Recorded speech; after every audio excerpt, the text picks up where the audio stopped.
Internát Incheba je zrekonštruovaný a aj dobre lokalizovaný. Študenti majú blízko na nákupy aj do centra mesta. No stále je nejaký problém. Bývali sme na izbe 4.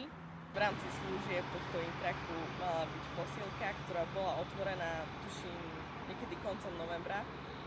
A samozrejme, že sa za ňu platí nejaký ten členský poplatok. Na ich stránke píšu v rámci ich služieb a akože našich benefitov, že máme k dispozícii tenisové kurtky, volejbalové ihrisko, letná terasa s grillovaním. Takéto veci tu vôbec nie sú a asi ani nikdy nebudú. K dispozícii parkovisko pre študentov alebo aj návštevníkov, ale aj študenti, ktorí tu parkujú napríklad celý týždeň. Si sa túto situáciu snažila nejako riešiť? Problémy. Ja osobne som neriešila, že tá komunikácia, ešte to nemajú všetko tak vyšperkované, by som povedala. A majú tu ešte čo na tom robiť.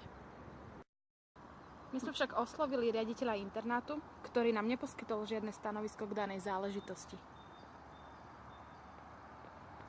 Napriek všetkým týmto problémom a takýmto nepríjemnostiam sa mi tu bývalo toho pol roka dobre, ale za tú cenu to nestalo.